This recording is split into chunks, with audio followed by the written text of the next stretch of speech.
parte do Congresso Nacional de Riscos. Vamos constituir a mesa e eu vou chamar, em primeiro lugar, o diretor da Faculdade de Letras, o Dr. Rui Gama. De seguida, o engenheiro Luís Álvaro Fazendeiro de Sá, em representação do Sr. Presidente da ANPC. A coordenadora do CEGOT, Centro de Estudos de Geografia e Ordenamento do Território, e associada fundadora da Riscos, doutora Fantina Tedim.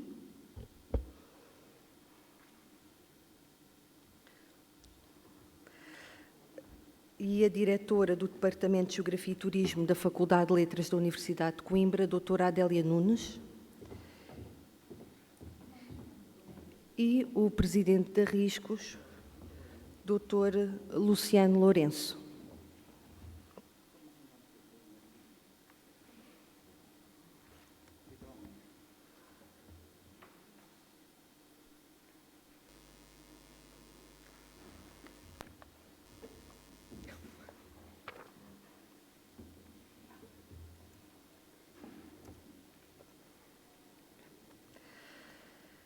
Excelentíssimo Senhor Diretor da Faculdade de Letras da Universidade de Coimbra, Dr. Rui Gama, Excelentíssimo Senhor Engenheiro Luís Álvaro Fazendeiro de Sá, em representação do Excelentíssimo Senhor Presidente da ANPC, entidade que possui um protocolo de colaboração com riscos, Excelentíssima Senhora Coordenadora do CEGOT, Centro de Estudos de Geografia e Ordenamento do Território e associada fundadora da Riscos, doutora Fantina Tedim, Excelentíssima Senhora Diretora do Departamento de Geografia e Turismo da Faculdade de Letras da Universidade de Coimbra, doutora Adélia Nunes, Excelentíssimo Senhor Presidente da Riscos, doutor Luciano Lourenço, Excelentíssimo Senhor Presidente da Mesa da Assembleia Geral da Riscos, Coronel Engenheiro Alberto Maia Costa, Senhores Vice-Presidentes e Vice-Presidente da Direção, prezadas representantes de entidades associados de riscos, estimado público. O 14º Encontro Nacional de Riscos sobre o tema Riscos de Cheias e Riscos de Inundações Fluviais, Aprender com o Passado, que este ano se realiza em Coimbra no dia de hoje e amanhã, pretende colocar a comunidade científica, os agentes de proteção civil, os órgãos de soberania regionais e locais, os docentes dos ensinos básico e secundário e a população em geral a refletir sobre o que fazer em caso de situações de catástrofes provocadas pela manifestação dos riscos de cheia e de inundação fluvial. É aprendendo com o passado que se pode melhorar o presente e o futuro, tomando consciência de que a frequência e a intensidade destes fenómenos têm tendência para aumentar no futuro e afetar o número crescente de pessoas e de bens. Pretende-se também, neste encontro, discutir a importância que um eficaz planeamento e ordenamento do território podem ter na redução destas catástrofes e avaliar a forma como a sociedade encara estes fenómenos. É necessário que as comunidades estejam mais conscientes e mais preparadas para enfrentar os desafios futuros no que concerne às manifestações sindínicas. Deixamos uma palavra especial às professoras e aos professores presentes no encontro sobre a importância do seu papel na educação formal como agentes promotores da construção de sociedades mais conscientes e resilientes. Feita esta preleção inicial da sessão de abertura, passo a palavra aos elementos da mesa, começando pelo Presidente da Direção da Riscos, Dr. Luciano Lourenço.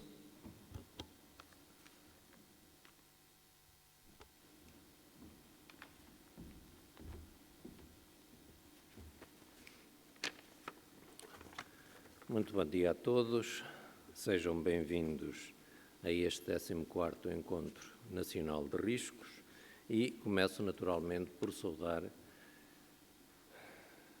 os nossos anfitriões, em particular o Sr. Diretor da Faculdade de Letras da Universidade de Coimbra, o Dr. Rui Gama, que se encontra em final de mandato, por opção pessoal, e a quem desejo naturalmente que, depois de vários anos de profunda dedicação e entrega à faculdade, tenha agora um merecido descanso nas férias que se avizinham.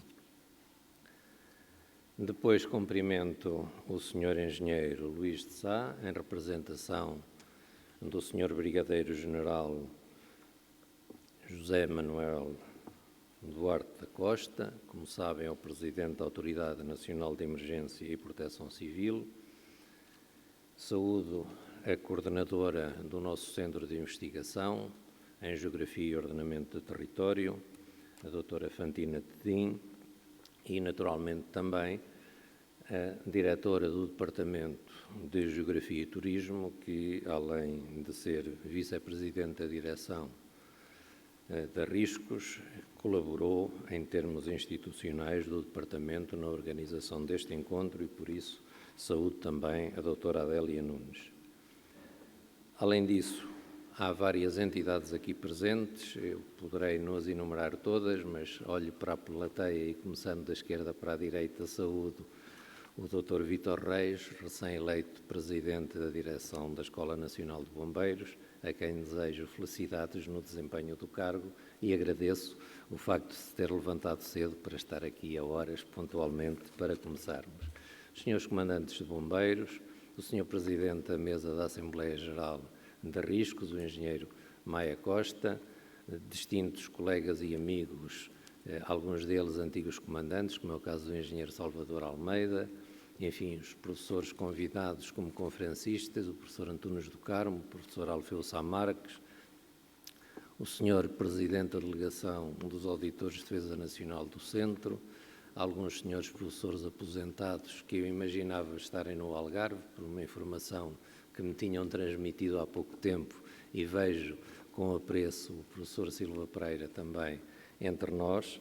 Enfim, de uma maneira geral, cumprimento todos os presentes, associados de riscos, conferencistas, moderadores, palestrantes, os técnicos das várias áreas ligadas à proteção civil e, muito em particular, os professores dos ensinos básicos e secundário, e permitam-me uma saudação especial aos que comigo se cruzaram e estudaram, que foram meus alunos e que hoje tive o grato privilégio de rever e vê-los a participar nesta ação de formação.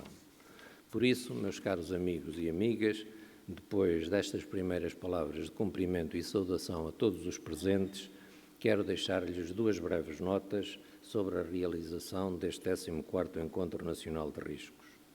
A primeira é de que eles continuam a decorrer de forma descentralizada, o que não é impeditivo de que, de quando em vez, não possam regressar a Coimbra. De facto, o primeiro deles decorreu em Coimbra no já distante ano de 2004. O do ano seguinte, que acabou por ser adiado para o início de 2006, decorreu no Porto. Seguiu-se o terceiro em 2006, ainda em Mafra, e depois outros 3 em Coimbra, respectivamente em 2008, 2009 e 2010. Após isso, foram passando por Aveiro, Guimarães, de novo Aveiro, Viseu, Lisboa, Faro e Funchal. 11 anos depois, voltamos a Coimbra para, após 20 anos, recordar uma importante manifestação de risco que, tanto nessa altura como depois disso, fez correr muita tinta e assim teremos oportunidade de aprender com o passado. Não me irei alongar sobre o que este encontro representa, sobretudo porque, muito melhor do que eu poderia fazer, os conferencistas nos irão dar conta do que foram as inundações recentes em Coimbra, no Baixo Mondego e noutros pontos do país, bem como podemos recolher ensinamento com essas experiências do passado, tanto mais que esse risco continua presente, não apenas no nosso território, mas como têm acompanhado pelas notícias da televisão, neste momento se fazem sentir também em alguns pontos da Europa. A segunda nota é de que continuamos a apostar na formação dos professores na área dos riscos e ontem mesmo recebi do Conselho Científico-Pedagógico da Formação Contínua a grata informação que agora divulgo em primeira mão de que as candidaturas que submetemos dos cursos de iniciação aos riscos e dos 3 tipos de catástrofes, naturais, antrópicas e mistas, bem como dos cursos de especialização, foram todas aprovadas, facto que não posso deixar de sublinhar e congratular com essa aprovação. Deste modo, paulatinamente, mas de forma segura, como pretendemos que seja o timbre de riscos, vamos percorrendo o caminho que definimos, apesar de nos últimos tempos, fruto da pandemia, ele se ter tornado ainda mais difícil, mas não vamos desistir. Para concluir, quero agradecer a presença de todos, que nos estimula a continuar, e agradecer também às entidades que, através dos protocolos estabelecidos com risco, apoiaram indiretamente a realização deste encontro.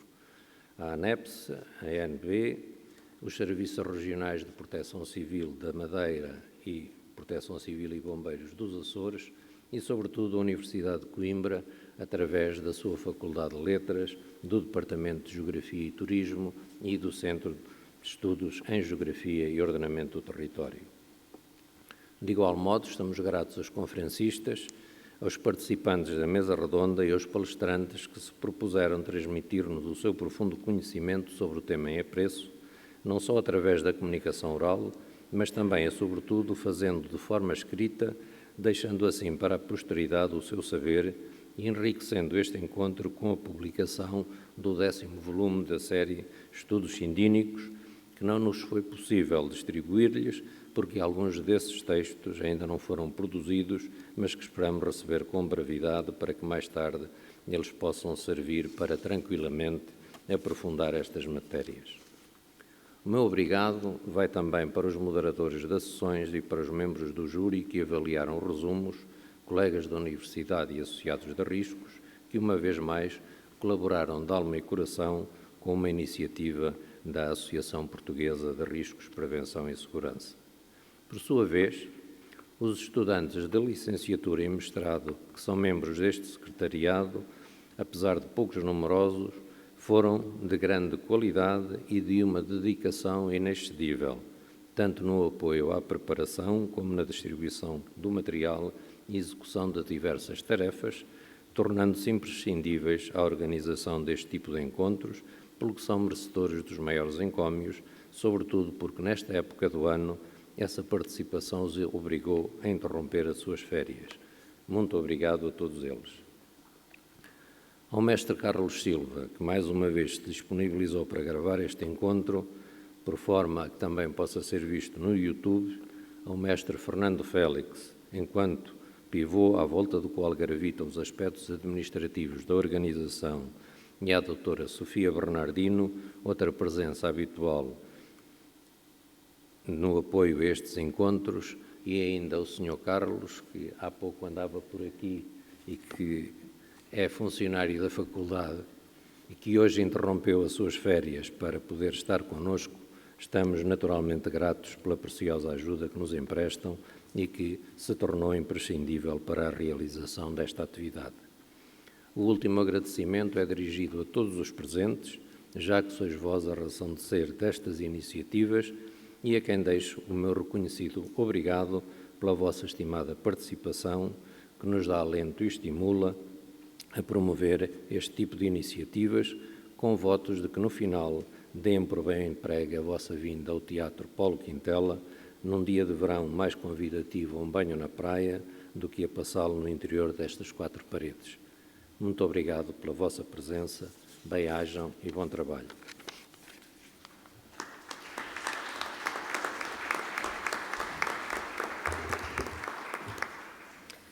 De seguida, irá usar da palavra a diretora do Departamento de Geografia e Turismo, doutora Adélia Nunes.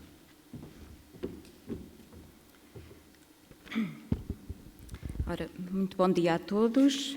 Em primeiro lugar, cumprimentar os colegas da mesa, o Sr. Diretor da Faculdade de Letras da Universidade de Coimbra, colega Dr. Rui Gama, cumprimentar também o engenheiro Luís Fazendeiro, correto, em representação da Autoridade Nacional de Emergência e Proteção Civil, saudar a senhora coordenadora do CEGOT, doutora Fantina Tedim, e, por último, cumprimentar o senhor Dr. Luciano Lourenço, presidente da Riscos, da Direção da Riscos e também docente e colega do Departamento de Geografia e Turismo.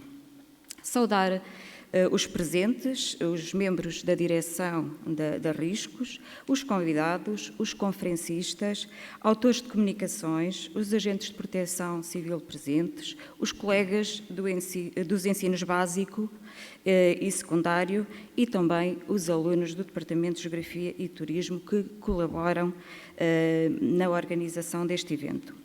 Em representação do Departamento de Geografia e Turismo, gostaria de felicitar a Riscos, a Associação Portuguesa de Riscos, Prevenção e Segurança, pela organização de mais um Encontro Nacional de Riscos, o 14º.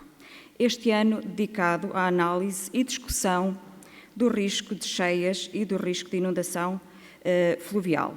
Aprender com o passado. E, sobretudo, pelo seu intuito principal, de revisitar as cheias e inundações de 2001, que imprimiram um rastro de destruição em várias bacias hidrográficas nacionais, com particular destaque para a do Rio Mondego, onde o rebentamento de vários diques jusante de Coimbra provocou várias centenas de desalojados e elevados prejuízos económicos e ambientais. Porque estes eventos parecem ter ganho alguma recorrência nestes últimos anos, com o risco de cheia e de inundação a manifestar-se em janeiro e fevereiro de 2016 e, mais recentemente, em dezembro de 2019, diremos que o objetivo deste encontro é de uma enorme pertinência e atualidade.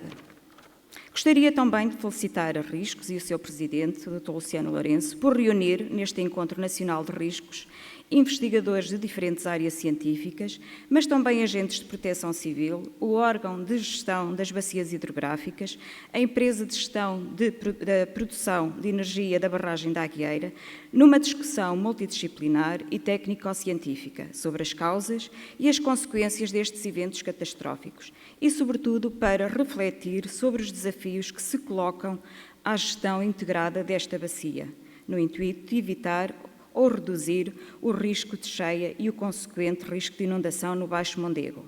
Também salientar a ação de formação dirigida aos professores de várias disciplinas que, ao aprofundarem os conhecimentos técnico-científicos sobre riscos de cheias e de inundações fluviais, terão possibilidade de transpor esses conhecimentos para o contexto de sala de aula, com o intuito de sensibilizar os mais jovens para a redução do risco de inundações fluviais. Assim, parabéns à organização e a todos os que participam neste evento, votos de bom trabalho e de uma excelente e profícua reflexão, na expectativa de que, com o envolvimento e articulação de todos, se possa reduzir o risco de inundação no Baixo Mondego através do aumento da resiliência das suas comunidades, como das capacidades de antecipação e de resposta dos meios de prevenção e socorro em situação de crise. Obrigada.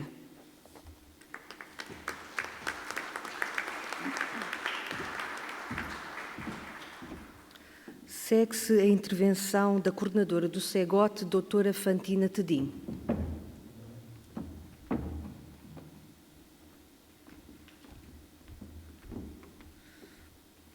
Excelentíssimos membros da mesa, minhas senhoras e meus senhores, é com muito orgulho que eu estou aqui, porque posso testemunhar que a Riscos tem-se fortalecido ao longo dos anos e tem vindo a assumir um papel cada vez mais influente na redução, no desenvolvimento de ações que mostram a importância da redução do risco, sobretudo da redução da vulnerabilidade, também na preparação da sociedade, de modo a que seja capaz de responder de uma forma mais eficaz no caso da manifestação de perigos que não é possível eliminar completamente. Portanto, a ação que a Riscos tem desenvolvido tem sido muito importante e seguramente eu sei que todo este percurso se irá continuar a reforçar com benefícios indescritíveis ou benefícios claramente evidentes na construção de uma sociedade mais resiliente, em que a existência de catástrofes seja cada vez menos frequente. É também com muito orgulho que estou aqui, porque muitas das pessoas que fazem parte da Riscos são também membros do CEGOT e, portanto, têm contribuído para a internacionalização do centro, para a afirmação do centro no contexto nacional também. Por isso, a ação da Riscos e do CEGOT acabam por se cruzar e estão, efetivamente, no bom sentido de afirmação, quer nacional, quer internacional. Eu penso que nós podemos estar seguros que o trabalho que está a ser realizado contribuirá muito para uma sociedade cada vez mais preparada, menos vulnerável e mais resiliente. Não tomo mais do vosso tempo, agradeço a vossa presença e desejo a todos o maior sucesso nos trabalhos que agora se iniciam. Bom dia a todos.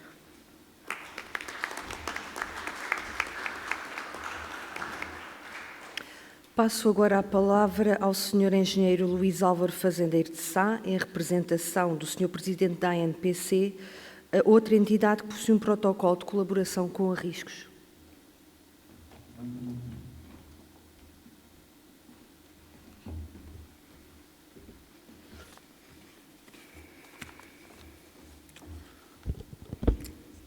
Antes de mais, bom dia a todos, como é óbvio, saudando esta augusta mesa e este venerável público que hoje teve a paciência de se levantar cedo num dia de bastante calor para estarmos aqui a falar um pouco sobre algo que importa a todos nós.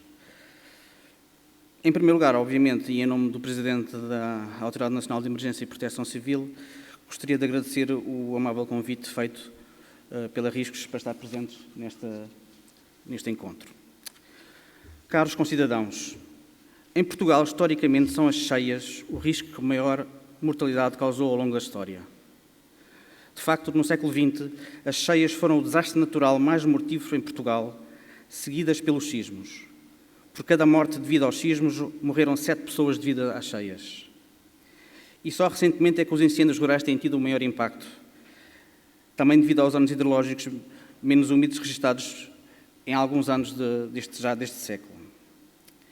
Mas para além das cheias ou os incêndios que se podem considerar como riscos típicos em Portugal, o que é importante é perceber que o cenário global mudou e estamos perante um novo paradigma em que cada vez mais temos uma panóplia de cenários e vulnerabilidades, em que os perigos de retorno associados estão claramente a reduzir-se. Tudo isto cria um novo cenário e a Proteção Civil tem também que se readaptar, incorporando estas novas realidades que podem ir para além dos riscos tradicionais, sendo obviamente o exemplo mais marcante a atual pandemia, que já tem mais de ano e meio. O problema é que durante muitos anos a esmagadora maioria dos trabalhos associados ou relacionados com os serviços de proteção civil acabaram por se focar quase sempre naquilo que é a área da resposta. É tempo de mudar esse paradigma. Sabemos que o risco zero não existe, por mais que se trabalhe na área da preparação. Não devemos descurar a resposta, como é óbvio, mas esta tem que ser sempre a opção final. Assim devem ser criadas as condições para que a prevenção seja mais eficaz e com resultados palpáveis. O objetivo final deverá ser a consciência de que quanto mais trabalharmos na prevenção, menos necessidade vamos ter de trabalhar na área da resposta. E assim poupam-se vidas, danos, dinheiros e impactos ambientais.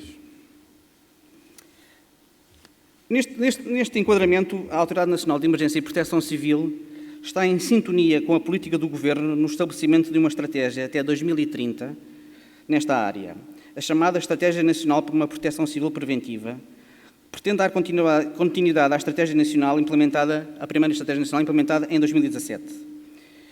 Estas estratégias inserem-se num contexto internacional marcado por 3 instrumentos internacionais que vinculam o Estado português: o quadro de Sendai para a redução do risco de catástrofes, o Acordo de Paris referente à adaptação às alterações climáticas e os Objetivos do Desenvolvimento Sustentável 2030. Mas, para além dos compromissos internacionais, os 5 objetivos fundamentais desta estratégia são o fortalecimento da governança dos riscos, saber quem é que gera o quê, a incorporação do conhecimento científico, o trabalhar para reduzir os riscos, o melhorar a preparação através da formação e os exercícios e o envolvimento dos cidadãos. Para a implementação destes objetivos, existe um pacote financeiro associado para a execução das medidas previstas na Estratégia 2030, tendo Portugal uma oportunidade fantástica que é o próximo quadro comunitário de apoio. Assim, e neste enquadramento, deverá ser preparado até dia 1 de dezembro deste ano um plano de financiamento com a indicação da estimativa dos encargos por entidade, identificando as respectivas fontes de financiamento, com especial ênfase no patamar local, tendo em conta a importância que os municípios desempenham na área da proteção civil. De facto, é a nível local, ao nível dos municípios ou das freguesias, que muitas vezes onde tudo começa. Habilitar e capacitar os municípios para poder cada vez mais trabalhar nesta área da proteção civil é absolutamente fundamental.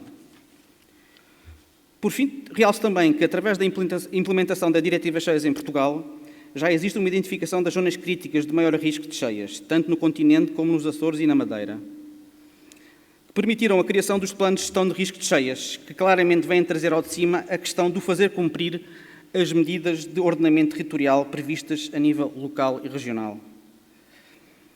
Para concluir, a Autoridade Nacional de Emergência e Proteção Civil insta a sociedade civil a mobilizar-se através de seminários ou encontros como este, que, embora a Associação Riscos organizou, ou até mesmo no debate político. Temos que discutir a questão da gestão dos riscos e procurar encontrar um caminho que melhor salvaguarde a vida dos nossos cidadãos. Porque, citando o Príncipe Perfeito, há tempos de coruja e tempos de falcão. Mas antes de voarmos livremente como o falcão, temos que ter as ideias bem organizadas, como a coruja, que ainda hoje é o símbolo universal da sabedoria. Saibamos ser sábios.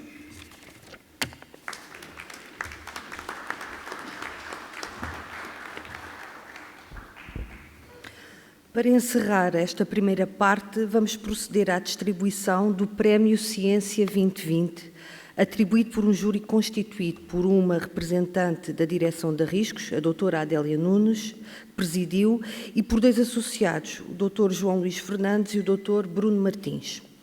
O prémio foi atribuído ao capítulo publicado no volume 7 sobre catástrofes naturais, uma abordagem global, da série Riscos e Catástrofes, intitulado Riscos Biológicos, Diversidade e Padrões Geográficos, da autoria de Albano Figueiredo, Joana Costa e Elizabeth Marchante. Em segundo lugar, distanciado apenas a 3 centésimas da classificação do primeiro, ficou um artigo publicado na revista Território. Para entregar o Prémio Ciência 2020, chamo o diretor da Faculdade de Letras da Universidade de Coimbra, Dr. Rui Gama, e chamo um dos representantes do grupo, o Dr. Albano Figueiredo.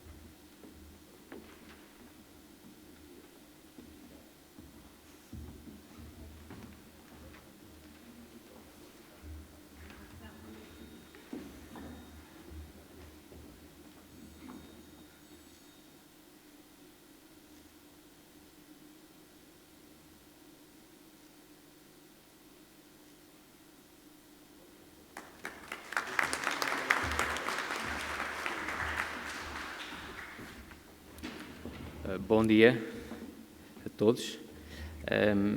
Naturalmente gostaríamos, os autores deste texto, de agradecerem à Riscos esta distinção É um texto produzido em colaboração com a doutora Joana Costa, do Fitolab, que é um laboratório do Instituto Pedro Nunes, e da doutora Elizabeth Marchante, do Centro de Ecologia Funcional.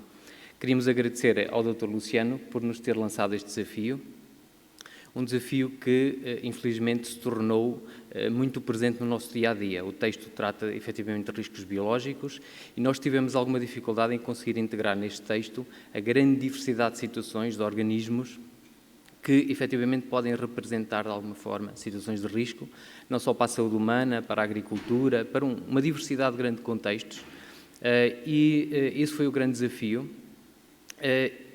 E nós tentamos, e não conseguimos antecipar, efetivamente, que em pouco ou a breve prazo iríamos estar, efetivamente, numa situação de pandemia, que é algo que está no texto, mas que faz referências ao passado, mas nunca pensamos que rapidamente estaríamos numa situação de vivência, efetivamente, de uma pandemia.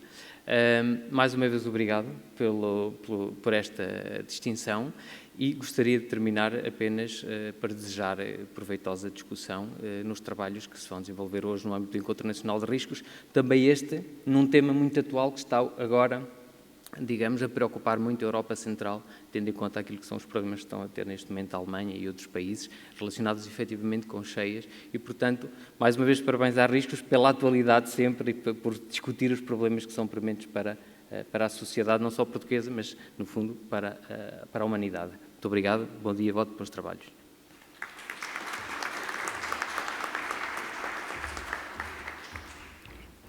Segue-se a intervenção do diretor da Faculdade de Letras, o Dr. Rui Gama.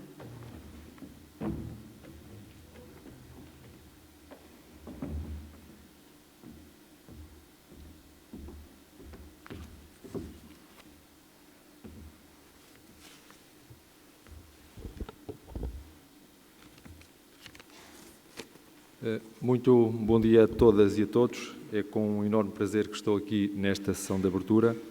Eu gostaria, em primeiro lugar, de cumprimentar os membros da mesa, em representação do Presidente da Autoridade Nacional da Emergência e Proteção Civil, o Engenheiro Luís Sá, a Senhora Coordenadora Científica do CEGOT, a colega Fátima Tedim, a Senhora Diretora do Departamento de Geografia e Turismo, a colega Adélia Nunes.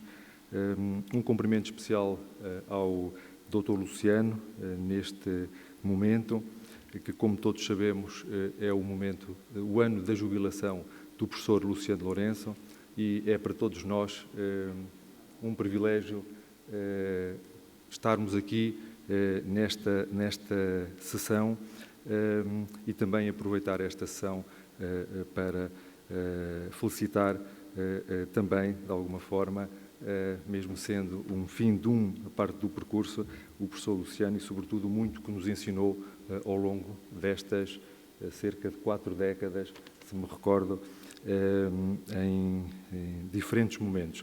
E, portanto, eu gostaria aqui de pedir uma salva de palmas para o professor Luciano.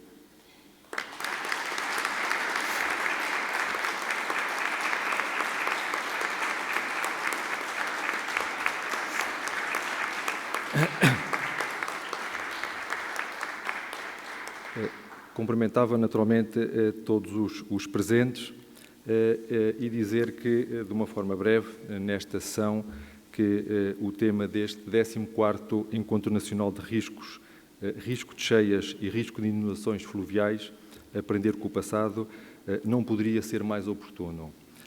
Tendo em atenção os acontecimentos trágicos dos últimos dias, com o mau tempo a causar inundações, cheias e desabamentos na Alemanha, Países Baixos, Bélgica e Luxemburgo, com consequências na perda de vidas humanas e prejuízos materiais elevados. Os fenómenos extremos, a irregularidade e a frequência com que ocorrem, faz-nos pensar nas causas e, naturalmente, nas alterações climáticas. Como escreve David Wallace Wells na introdução de um livro muito interessante, A Terra Inabitável, como vai ser a vida pós-aquecimento global, como escreve, logo nessa introdução, tem uma frase que é marcante, que diz: a situação é pior que julgamos. Caminhamos para um tempo, para uma era paradoxal de escassez de água, de incêndios devastadores, subida do nível dos oceanos e acontecimentos climáticos extremos. Nesta nova realidade é fundamental ter esperança.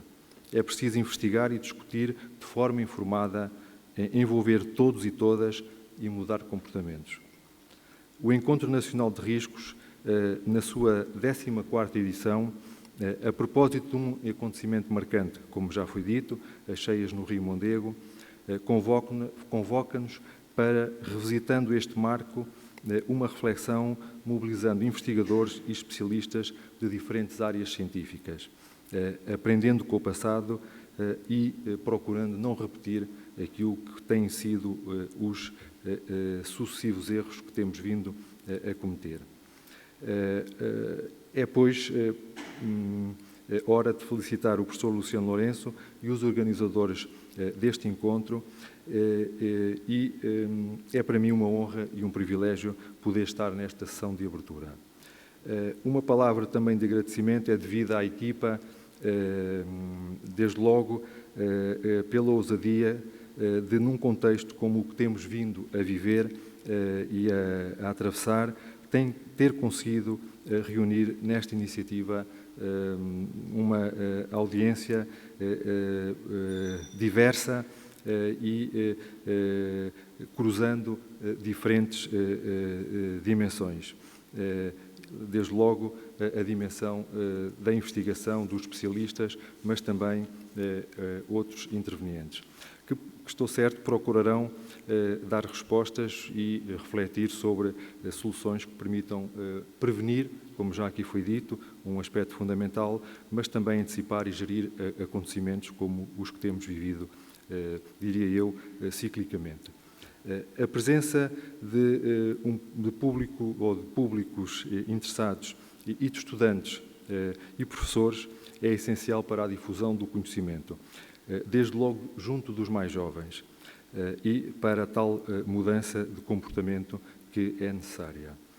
Sabendo que a aquisição de conhecimento, a aprendizagem e a discussão de ideias são facilitadas quando contactamos diretamente com os problemas, este 14º encontro, diria, tem uma dimensão também desse mesmo contacto com aquilo que se irá passar amanhã com, digamos, a visita técnica à Baixa de Coimbra, e é sempre um motivo de satisfação quando, também como geógrafo, me vejo convocado para estas situações.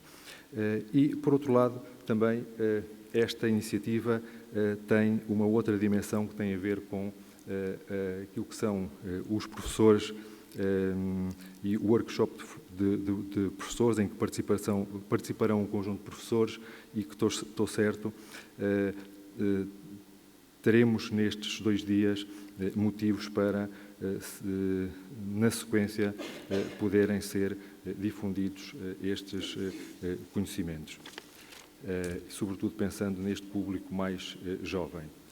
Termino destacando o papel que a Riscos, a Associação Portuguesa de Riscos, Prevenção e Segurança, e o professor Luciano Lourenço têm desempenhado na investigação e na formação de professores e no tratamento de relações com diferentes entidades e diferentes parceiros. Já foram aqui citados a Autoridade de Emergência e de Proteção Civil, ou os Serviços Regionais de Proteção Civil, ou a Escola Nacional de Bombeiros, entre muitas outras parcerias que têm vindo a ser estabelecidas desde há muitos anos, nestes encontros e noutras iniciativas.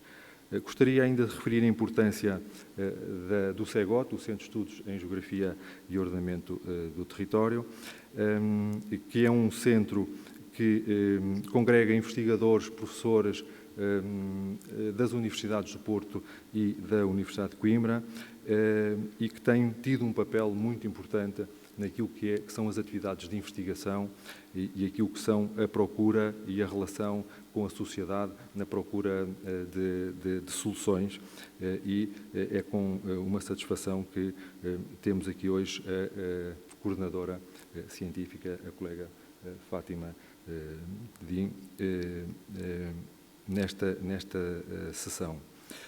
Destaco também, naturalmente, o papel que o Departamento de Geografia e Turismo tem tido nesta área, no quadro daquilo que são as ofertas formativas, quer de primeiro, quer de segundo, quer de terceiro ciclo do Departamento de Geografia e Turismo, sobretudo na área do turismo, e que também se associa a esta iniciativa. Estou certo que estes 2 dias corresponderão às expectativas de todos e de todas, e que o professor Luciano Lourenço e a Riscos estejam já a pensar no 15º Encontro Nacional de Riscos. Muito obrigado.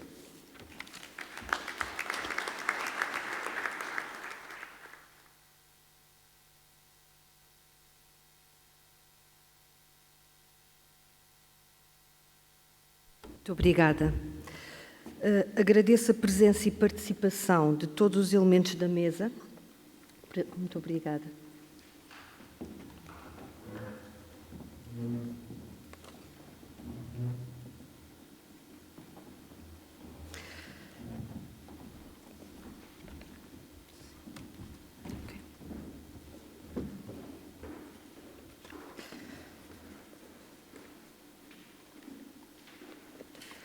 De seguida, iremos assistir à conferência de abertura intitulada Contributos do Laboratório de Hidráulica da Universidade de Coimbra para o Estudo das Cheias do Mondego, a qual irá ser proferida pelo professor Dr. José Alfeu Marques.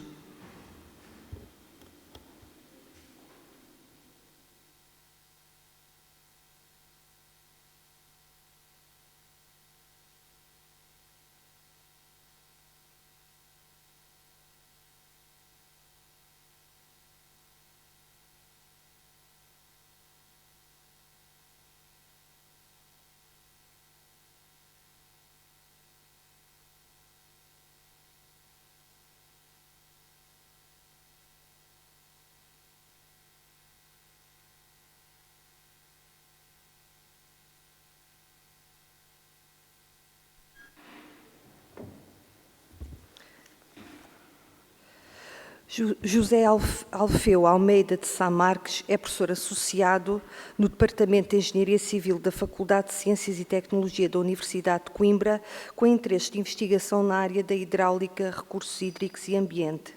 Muito obrigada.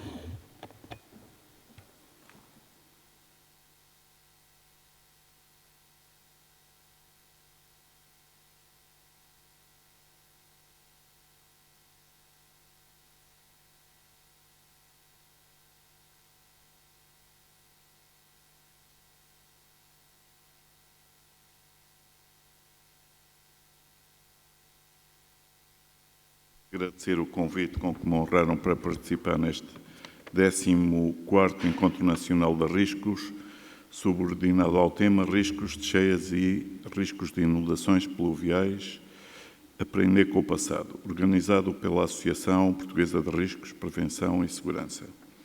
Cumprimentar, obviamente, a assistência, também neste momento singular de momento sanitário. É realmente uma honra, mas é também um prazer estar aqui nesta reunião de uma já tão vasta e prestigiada tradição. Pediram-me um título para esta conversa e não demorei muito a escolhê-lo. Sou, na classificação do professor Gomes Canutilho, um coimbrão, pois, não tendo nascido cá em Coimbra, vim para cá em 1970 e por cá fiquei. Tenho filhas e netos coimbrinhas. Se depois quiserem, posso explicar melhor o que é a definição de coimbrões e coimbrinhas.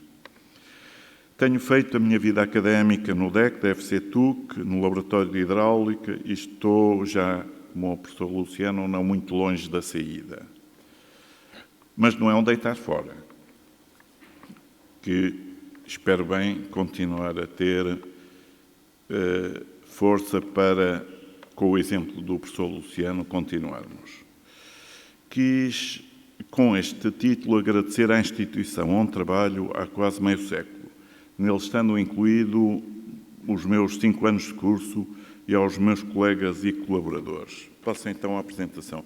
Devo dizer que, enfim, eu estava a planear, preparei uma apresentação para 1h30. Dizem-me que tenho meia hora. Vamos ver se não ultrapasso o limite de velocidade e acontecer algum acidente como o Dr. Cabrita. Ora bem, a escolha deste título corresponde ao trabalho que temos desenvolvido mais objetivamente na área das cheias do Mondego e não só. Mas começaria por um sumário, enfim, atendendo ao tempo muito rápido, a bacia do Mondego, a história um pouco mais antiga, o aproveitamento hidráulico do Mondego, os diferentes contributos, o laboratório da hidráulica da UCI e conclusões. Agora também permitam-me também que me solidarize com aquilo que se está a passar no Norte da Europa. Eu doutorei-me em Liège. Vi ontem com imensa angústia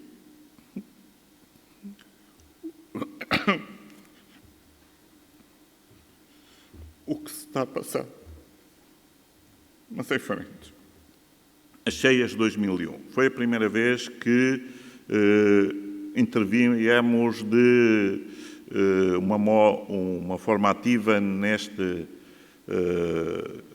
problema. Está aqui o meu amigo engenheiro Aires Francisco, que era na altura presidente do Conselho Diretivo da Ordem dos Engenheiros. E houve um prestigiado professor desta casa, universidade, felizmente não é desta faculdade, assim, depois das obras faraónicas da barragem da Agueira, como é que continua a haver cheias e inundações? Digo assim, é quase como se perguntar, depois de ter cintos de segurança, como é que se morre de acidentes, ou airbags, ou etc. Portanto, enfim, é essa falta de percepção do risco real que é preciso passar muito claramente.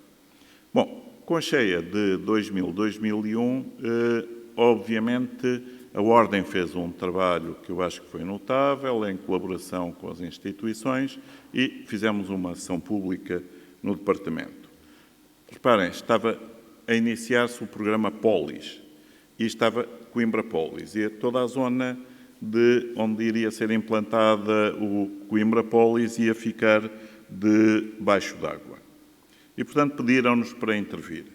Depois, não vou ter tempo, obviamente, ainda por cima agora com isto, de abordar os estudos de hidrologia urbana, porque, obviamente, desde a construção da Agueira e funcionamento 81, 82, até 2001, praticamente não houve cheias, há uma pressão brutal sobre as margens, sobre os leitos não ocupados, e então começa a haver construções nessas zonas e pediram-nos, a Câmara de Coimbra pediu-me para fazer um trabalho sobre hidrologia urbana, fizemos um trabalho interessante, em que Coimbra é pioneira numa coisa que é a mitigação de cheias provenientes pela drenagem pluvial.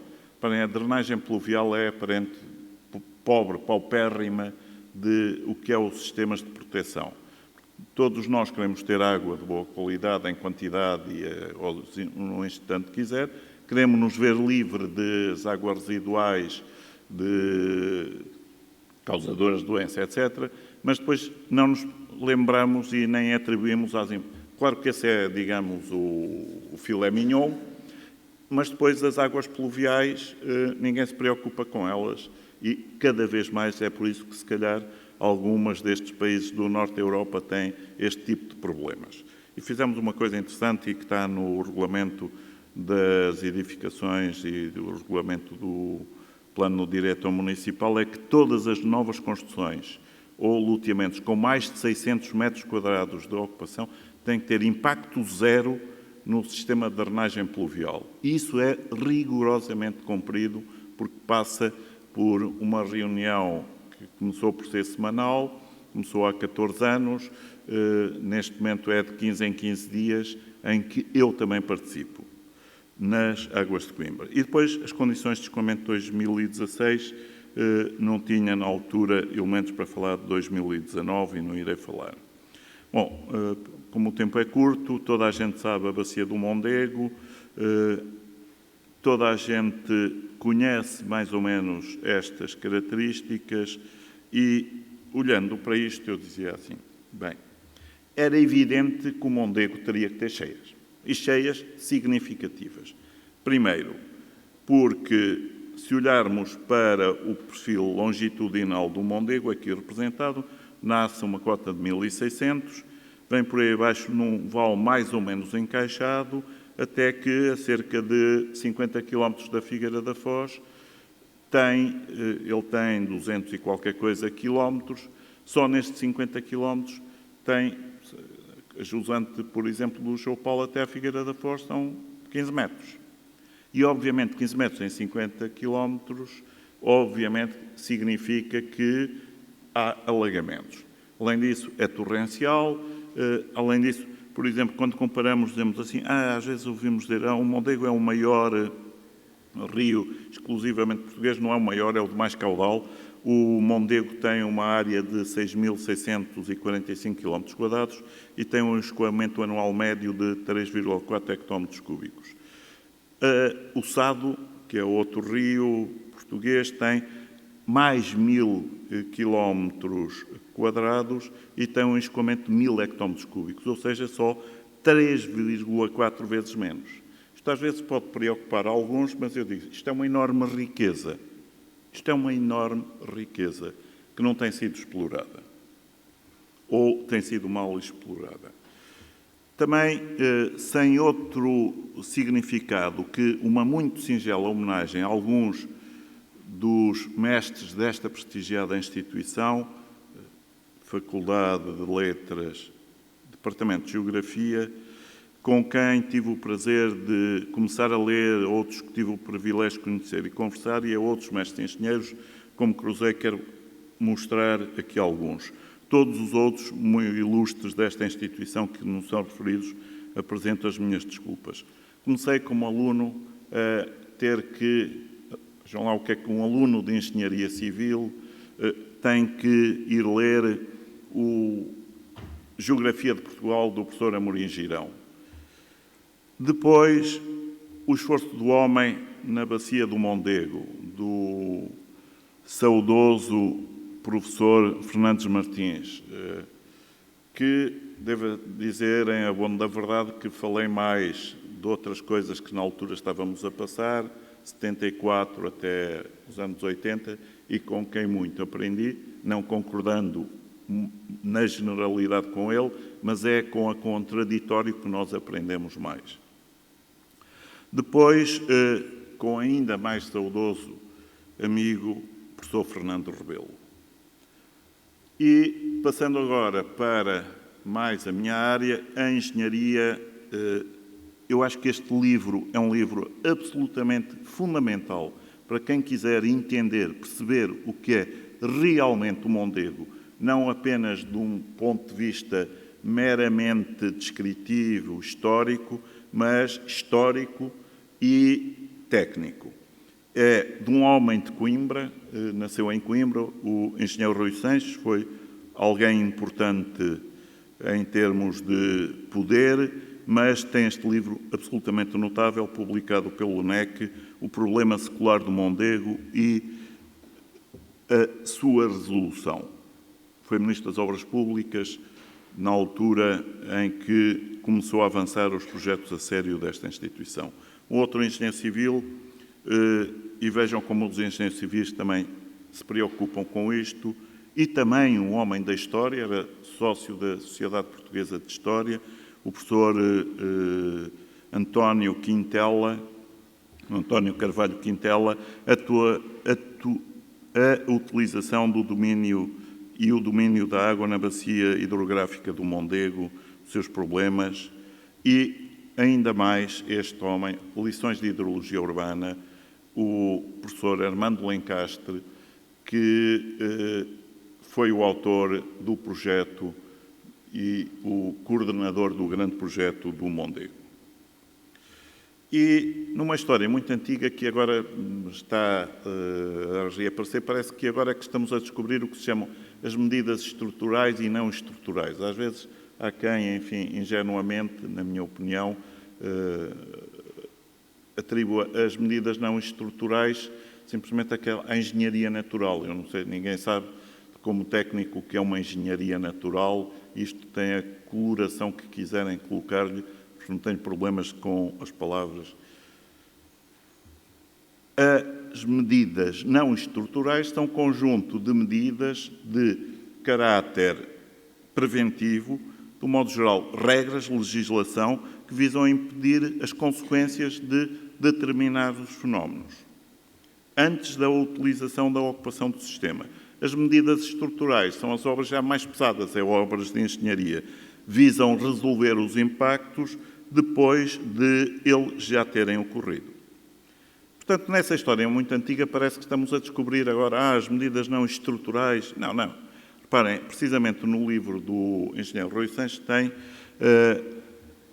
as primeiras providências de que existem. Estava o Dom Afonso V aqui em Tentugal, em setembro de 1464, e estipula esta regra, uma medida fundamental: proibir as queimadas na distância de 1 légua a partir das 2 margens do Mondego de Coimbra à Ceia.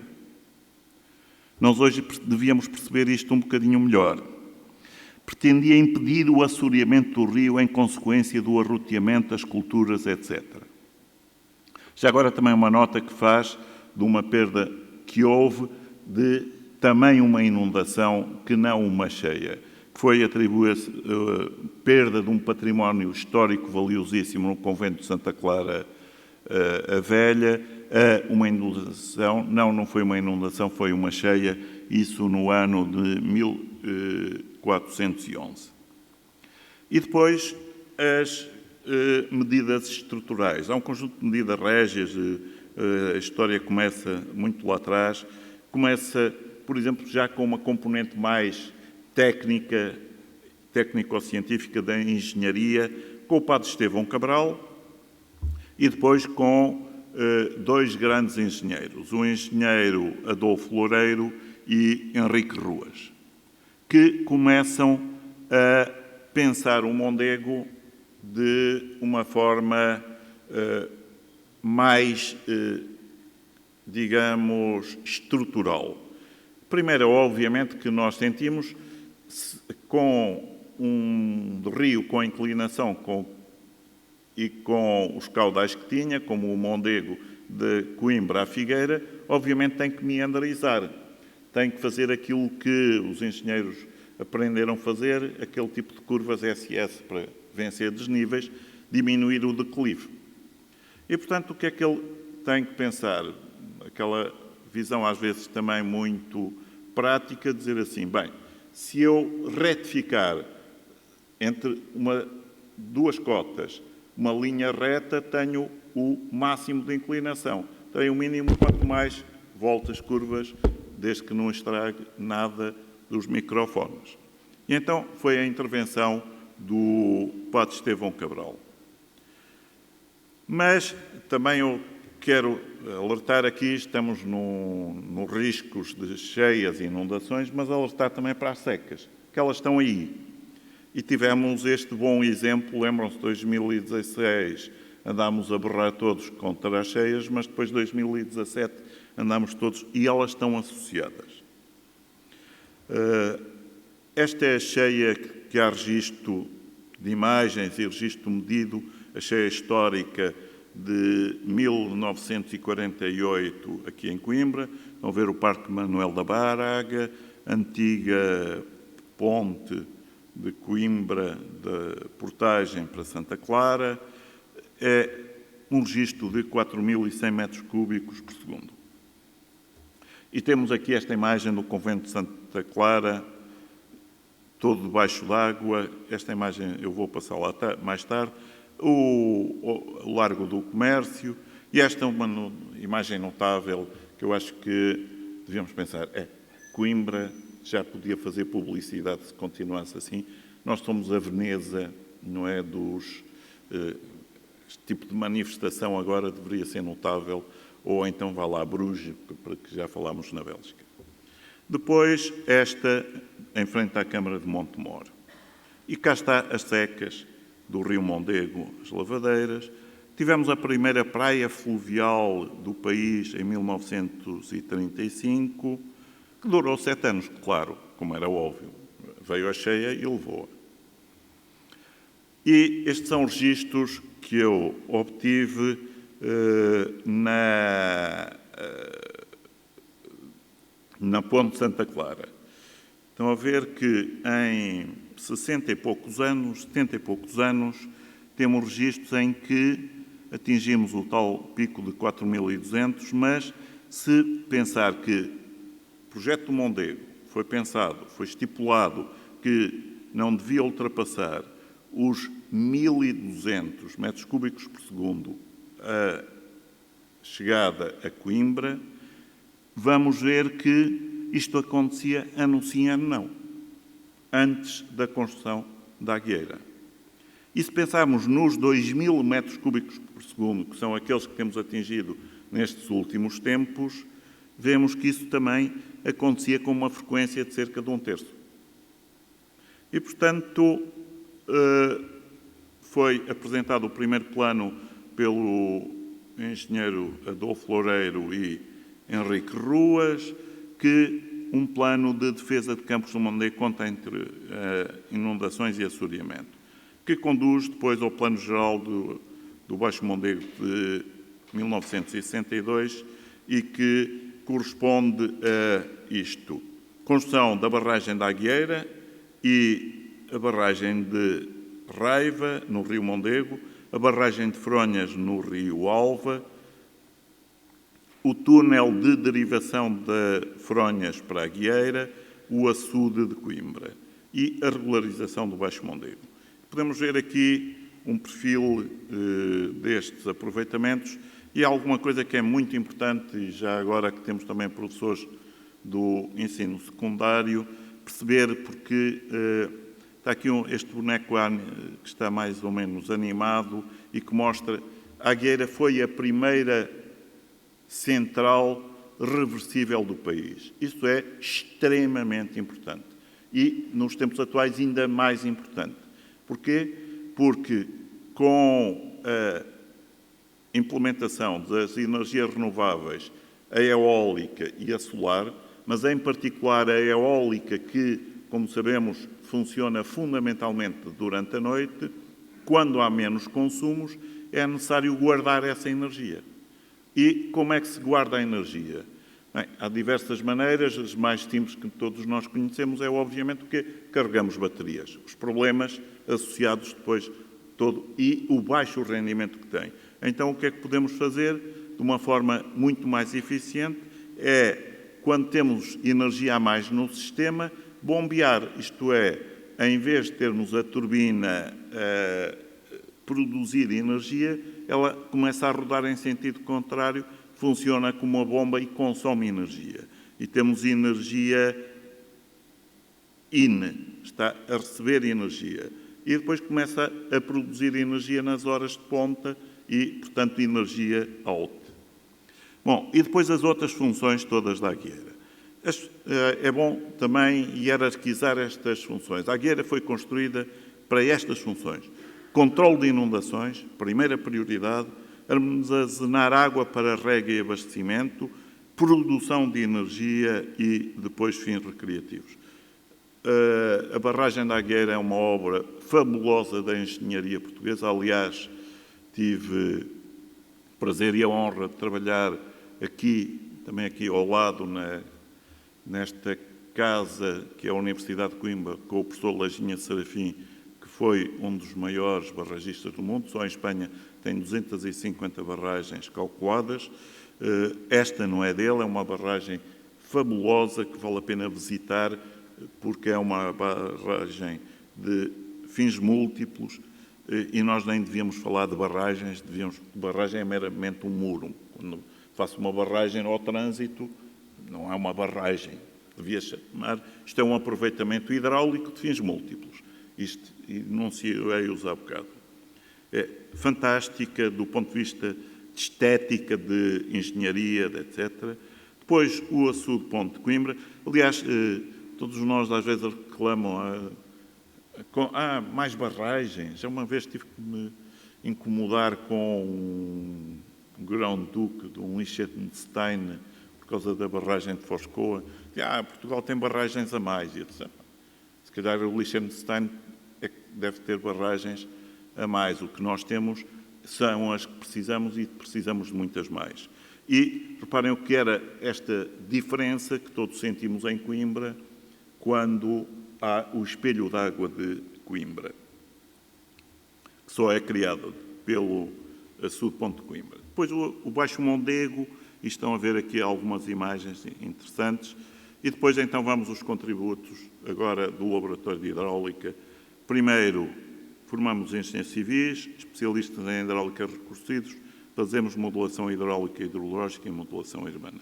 Cá está a cheia de 2001.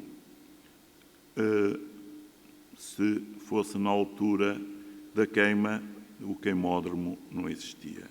E então, os 3 momentos até ao presente, a intervenção com a ordem, a intervenção para a Coimbra Polis e a intervenção de cheia 2016.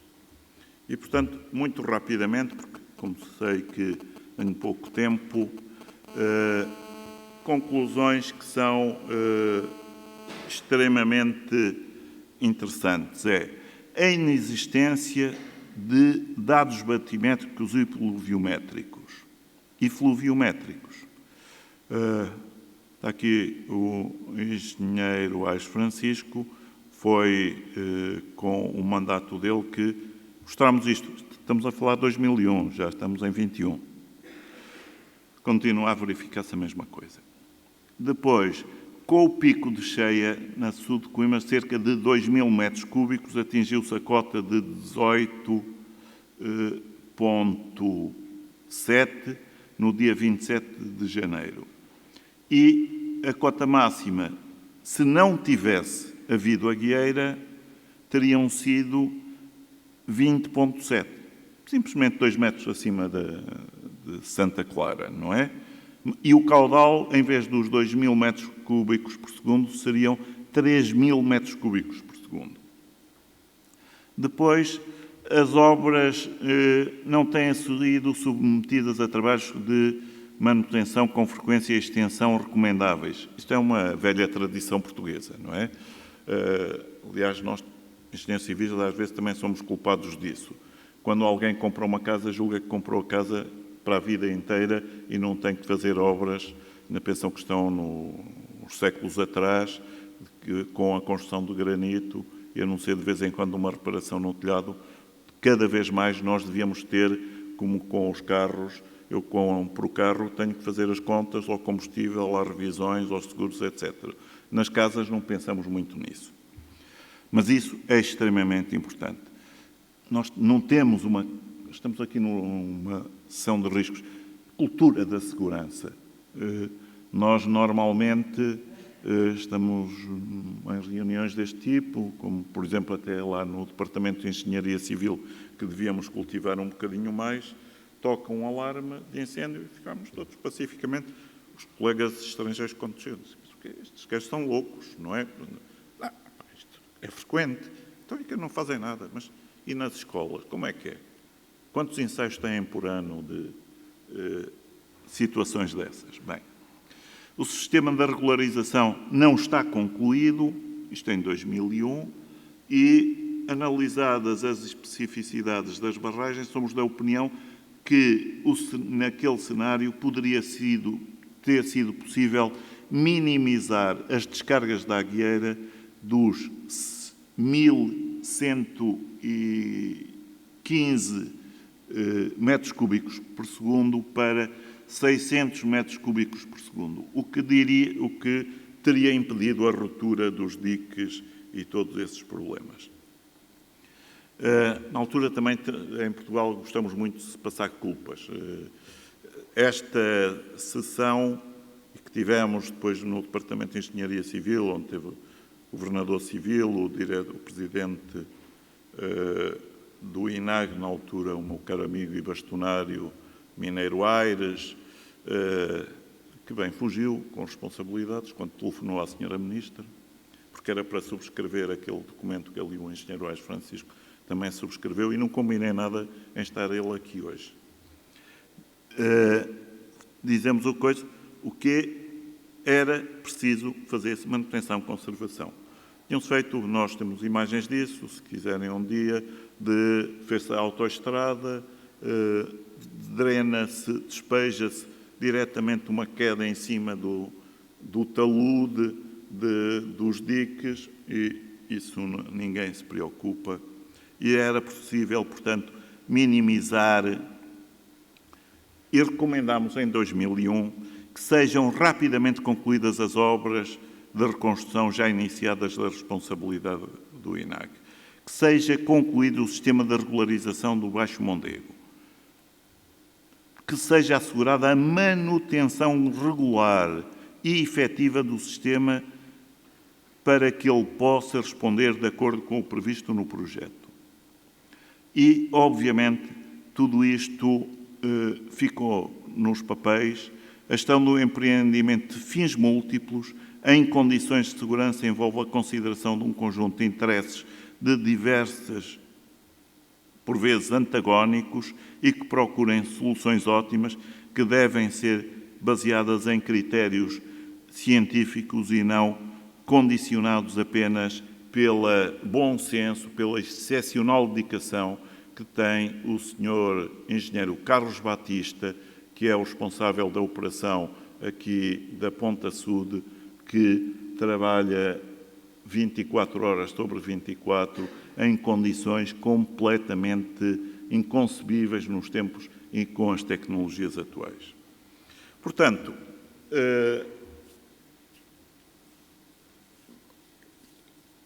calças molhadas, vamos ver como é que é Coimbra Polis. Então, mas afinal, aquilo tudo bonito que íamos ali fazer vai ficar debaixo d'água. Então, vêm ter connosco e pedem-nos um estudo sobre o que devia ser feito na área do Coimbra Polis. Tem aqui este documento, agora, portanto, foi feito pelo Seabra Santos, por mim e filho de um homem desta casa, também o Paulo Amado Mendes. Primeiras coisas que nós temos quando começamos a tratar qualquer problema. Uma enorme dificuldade a encontrar a obtenção de dados.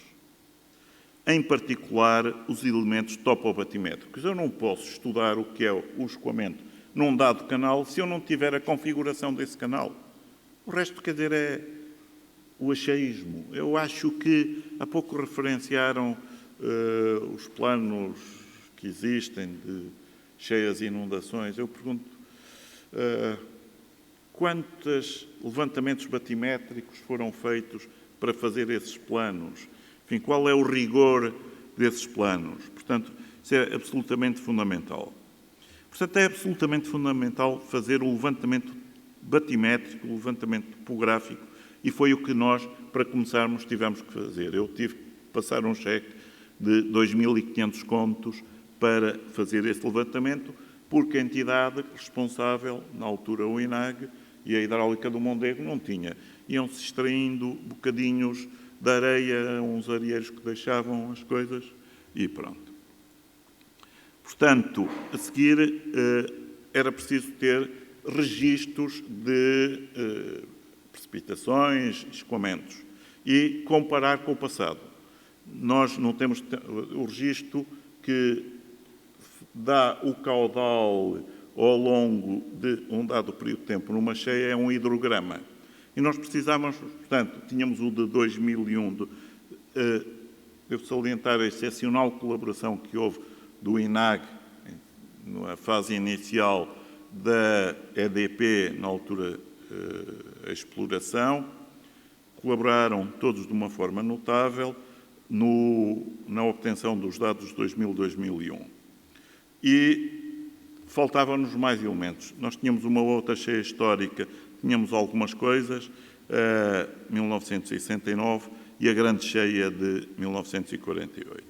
E então, eu, devido ao tempo, vou ter que aqui, espero que não haja ninguém a atravessar a autoestrada. Portanto, conseguimos traçar esses mapas.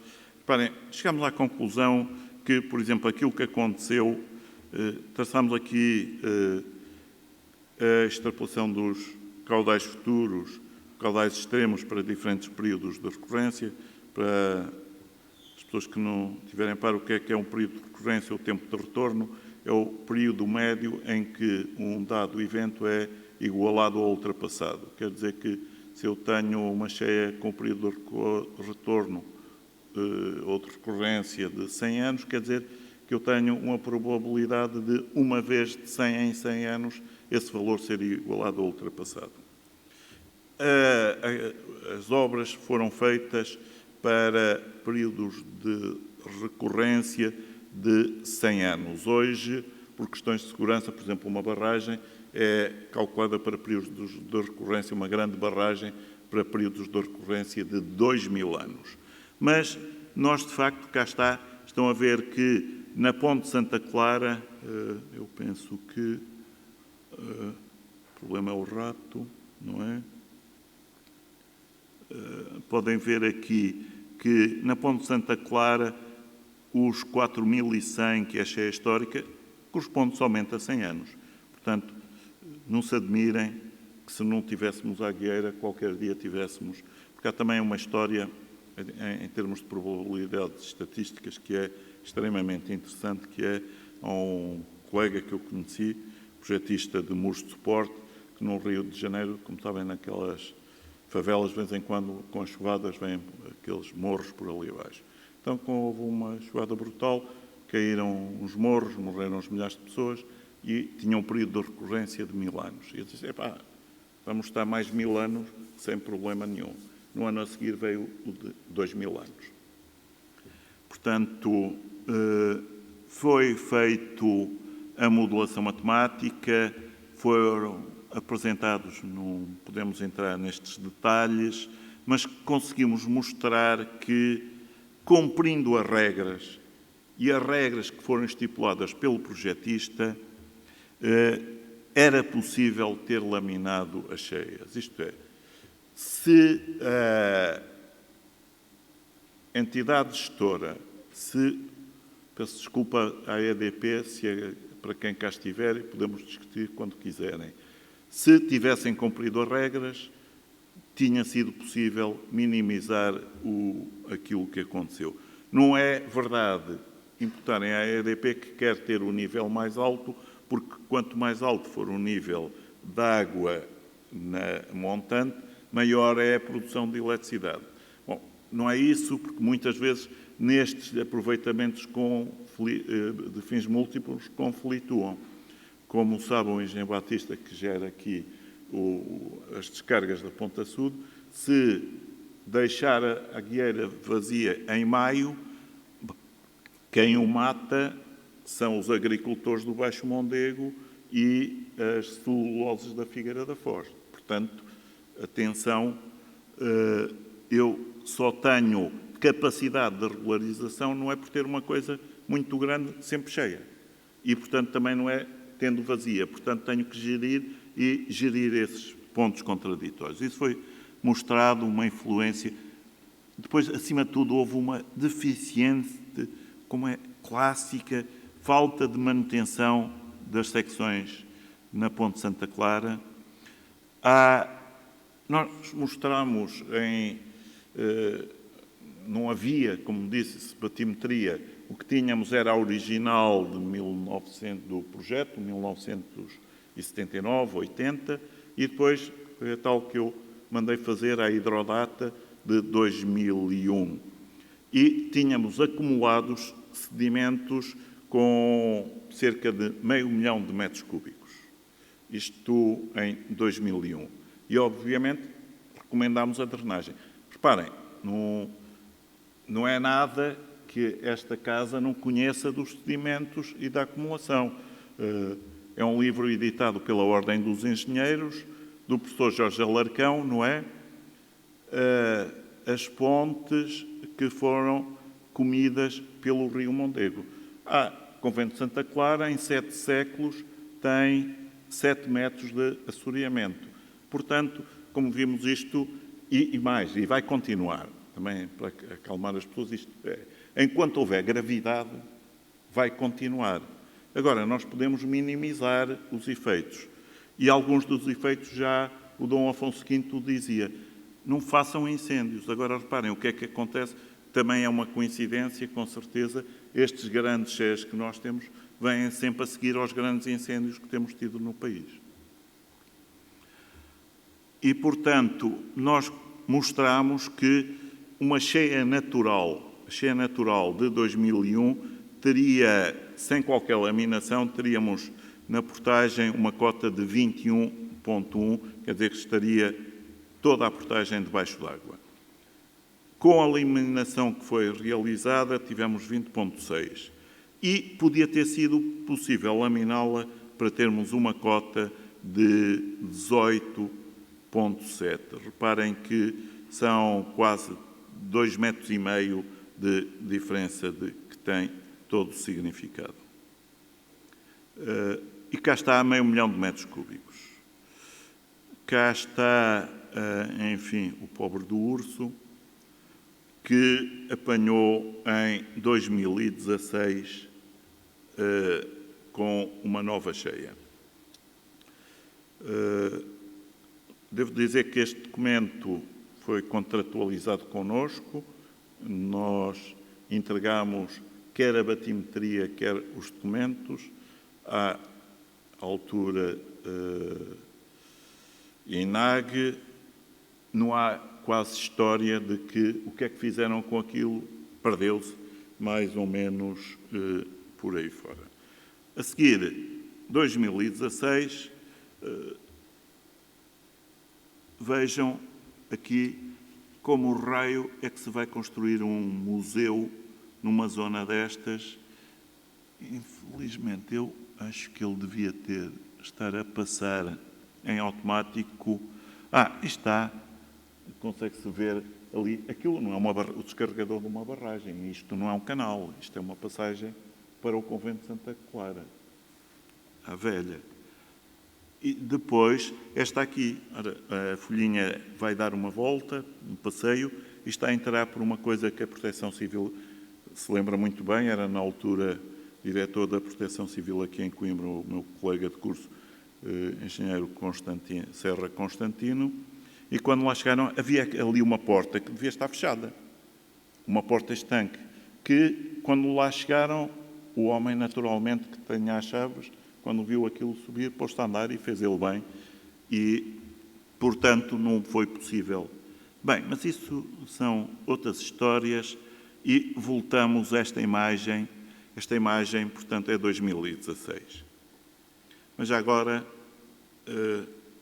avançarmos 2016, e esta outra, não sei de que tempo, mas era daquele tempo em que ainda existia indústria em Coimbra. Vêem lá embaixo uma chaminé, havia alguma atividade e conseguíamos reter cá em Coimbra. Quando vim para Coimbra em 70, ainda éramos a 3ª cidade, agora só somos a 18ª ou 19ª. Pronto, mais imagens. Isto devia ser com porta estanque, é uma porta arquitetónica para a entrada do convento, não interessa. E, portanto, quer dizer, aqueles elevadores ficam ótimos debaixo d'água, faz muito bem. A eletricidade com água casa bem. Em 2016, o Sr. Ministro assustou-se, disse aí em reunião pública e pediu-nos para fazermos, mais uma vez, um trabalho sobre as cheias. Temos uma equipe vasta da Universidade de Coimbra e da Universidade do Minho. Estava, mais uma vez, o Seabra e o José Vieira, e que eu não posso deixar de salientar, era na altura vice-bastonário, foi presidente da FEAMI, a Federação Europeia de Engenheiros, e é neste momento presidente do Engineer World Council, e portanto é uma pessoa prestigiada. fizemos o estudo de gestão da Guieira Fronhas, há novas regras, mais racionais, a recolha da informação, continuamos na mesma. As novas regras, o que é que dizem? Só para avançarmos um bocadinho. As regras de exploração dizem, se 2 dias antes chegam caudais iguais ou superiores a 100 metros cúbicos por segundo à Guieira, ela deve começar a baixar e começar a descarregar 450 metros cúbicos pelas turbinas, de maneira a vir até à cota 117. Porque, reparem, como todos nós facilmente vemos, como num copo bujudo, é na parte de cima que temos o grande volume de armazenamento. Na parte de baixo, ele é estreito. E, portanto, as regras é de outubro a março, as regras são estas. Chegam mais durante 2 dias consecutivos, 5 minutos, para acelerarmos nisto. Portanto, foram feitas? Não. Isto foi aquilo que aconteceu, os registros reais, e depois não foi feito nada disto. E foi feita uma outra coisa que devíamos todos refletir, que é a Guieira, a EDP que sentou cheia à cheia. Porquê? Porque, em vez de explorar, começar a turbinar, esteve ainda a bombear água de Reiva para Montante. Diz, então, mas os gajos são inconscientes, são loucos, o que é que se passa? Não, não são. Antes de encontrarmos culpados, pensemos um bocadinho nestes termos. Eles são obrigados a integrar, porque quem produz a energia eólica vende a toda a rede e, portanto, eles têm que a integrar no seu sistema e, portanto, eles têm que gastar aquela energia e gastam-na bombeando. Quando deviam estar a turbinar, estiveram 3 horas num dia, 4 horas no outro, a passar água cá de baixo e a subir o nível da Guieira. E reparem o que é que nós provamos. Esta linha contínua foi o que aconteceu. Se tivessem feito, de facto, as descargas e não tivessem bombeado água para trás, tínhamos atingido valores muito mais baixos e, em vez dos 1.100 metros cúbicos por segundo que despejaram na altura, porque quando a barragem, obviamente, eu prefiro, apesar de tudo, que eles mandem 1.100 metros cúbicos por segundo de uma descarga, que venha a barragem por aí fora e rompa e tenha uma ruptura de barragem, um dam break. E, portanto, nós mostramos isto são documentos que fica disponível com certeza e, portanto, fizeram-se modelos digitais. Mostramos outra coisa que também é, quando se fazem este tipo de obras, deve registar-se o que se faz, fazer-se cadastros, todos nós sabemos, quando quer ir, temos aí os colegas dos bombeiros, vão a uma boca de incêndio, quantas vezes é que ela está disponível, não é? Porque entretanto mudou-se e alguém se esqueceu. Eu antigamente, quando ia a um cadastro, enfim, lá embaixo, nas águas, serviços municipalizados, era o senhor, o desenhador que me dava. Hoje isto não tem sentido nenhum, obviamente, mas foram-se fazendo mais asneiras. Reparem-se, construiu-se a ponte Pedro e Inês enquanto vêm os pilares em forma hidrodinâmica, não é? Os pilares da ponte Pedro e Inês são ali uns retângulos e depois acumulam-se, como toda a gente que aqui passa vê, acumulam-se lá troncos e uma coisa colossal. Portanto, temos que andar, mas esta imagem não posso deixar passar. Vejam o que é com a ponte Pedro e Inês, mas não é só a ponte, o que está azul é a área ocupada com 700 a 750 metros cúbicos por segundo. Quando passa para 1.150, 1.300, veja o que acontece. e acima dos 1.600 vejam o que acontece. E depois acontece outra coisa que todos os coimbrinhas e coimbrões se orgulham, é que temos 2016, talvez este ano penso que inauguramos a reocupação das doquinhas, não é?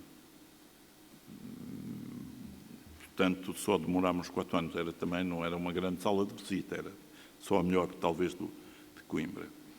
Depois, as envolventes fluviais, análise da pluviosidade, tivemos que recorrer a isto tudo, fizemos as conclusões retirem-se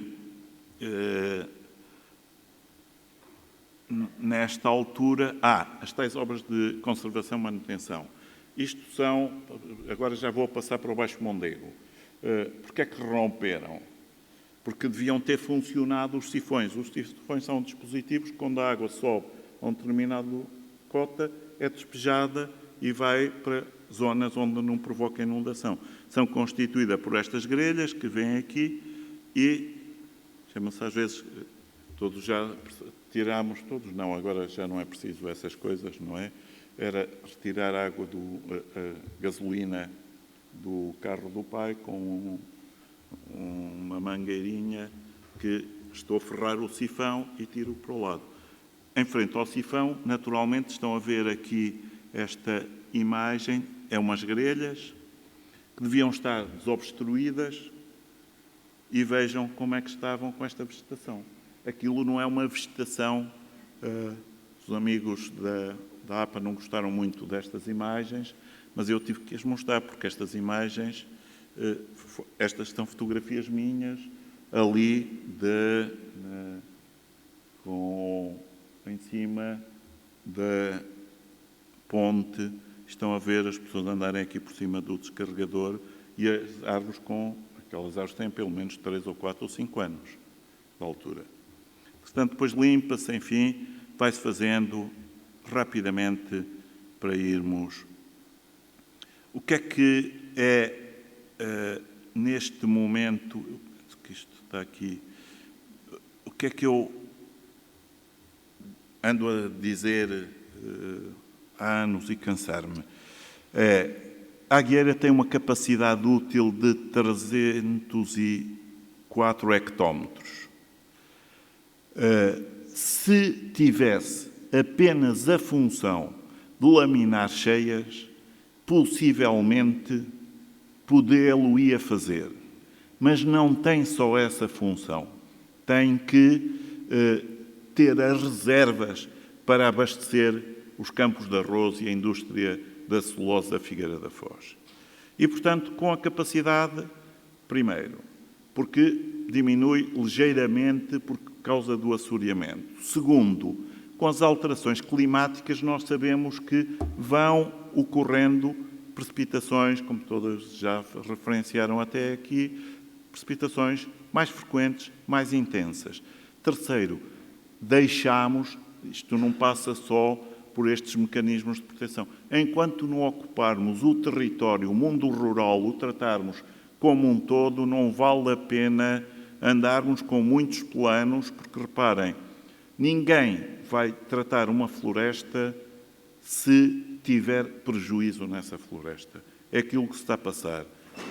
Se não tivermos atividade económica, as pessoas vão sair de lá e, obviamente, vão abandonando a agricultura. Os campos vão sendo abandonados e há os incêndios. E quando vêm os incêndios, naturalmente, todos sabemos que facilmente a vegetação faz retenções.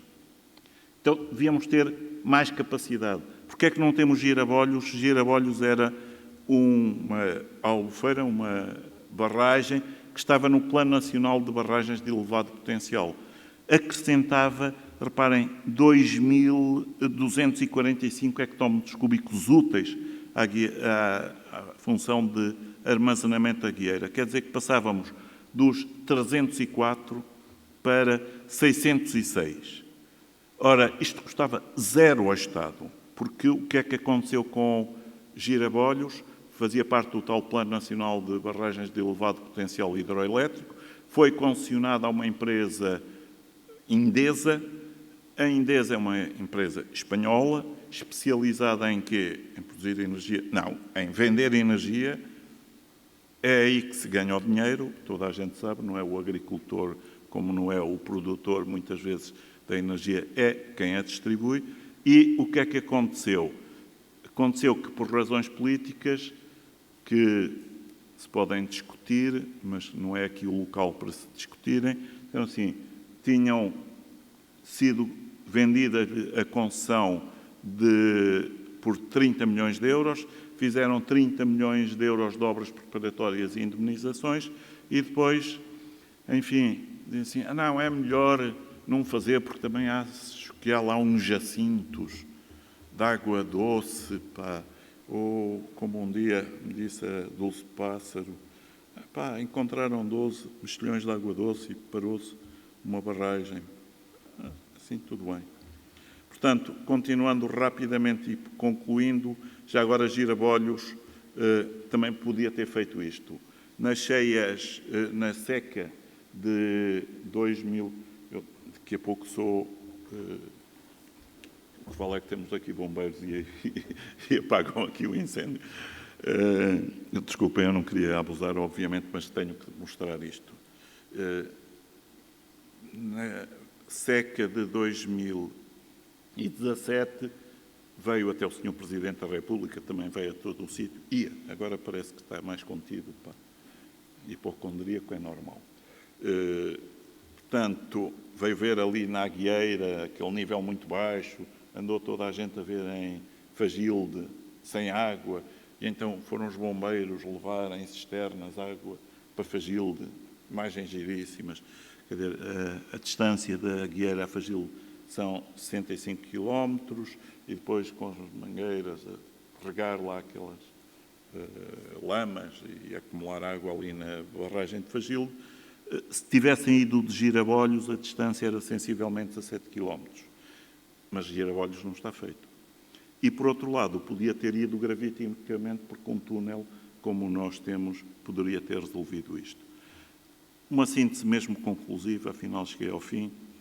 Após mais de 2 dezenas de anos em que o Laboratório de Hidráulica, Recursos Hídricos e Ambiente do Departamento de Engenharia Civil tem contribuído para o estudo do problema das cheias e inundações, na sua área de competência, são de referir que continuamos a sentir carências e dificuldades, tanto nossas como de outros serviços, tanto estatais como de outros índoles, responsáveis por esta temática em dificuldade em obtenção de dados atualizados das grandezas de precipitações e caudais em números locais, inexistência de dificuldade de monitorização de transporte sólido em importantes linhas de água, inexistência de dificuldade na obtenção de batimetrias das linhas de água, não adesão por parte de algumas entidades responsáveis aos desenvolvimentos da modelação meteorológica, hidrológica e hidráulica, e adesão a uma implementação e utilização das mais recentes técnicas,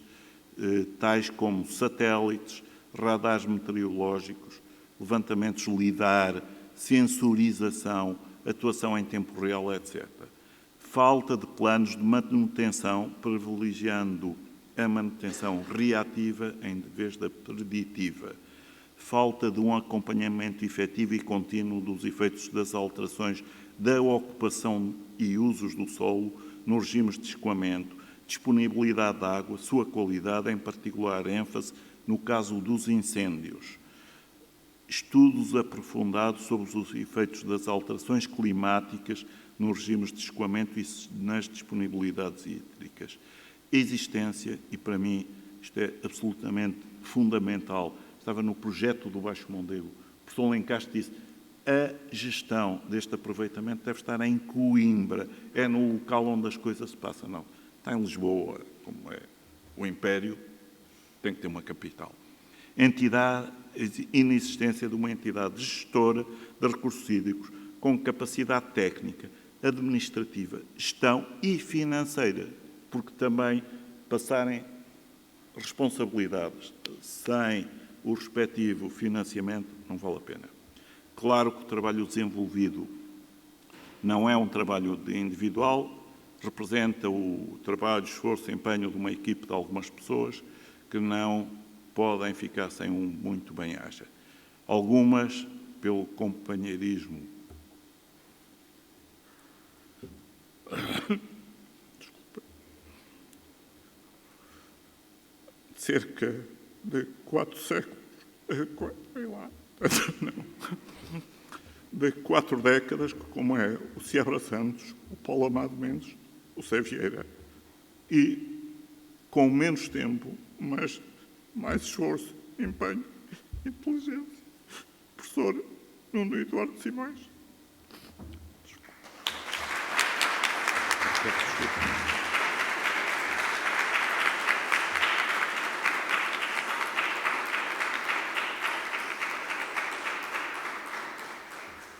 Não sei se há discussão. Pedir para desligar o microfone, é isso, faz favor. Com certeza.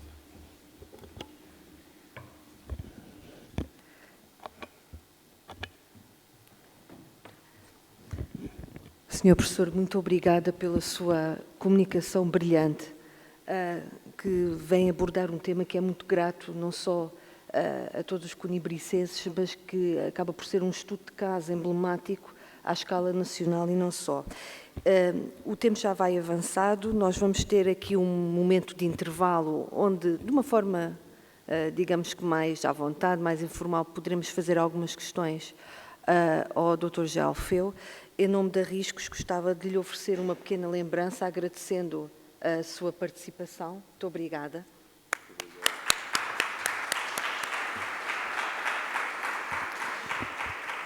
Vamos agora avançar para um breve intervalo. Voltamos às 11 para as sessões temáticas. Haverá duas, uma aqui e outra neste piso na sala da paleografia. Até já.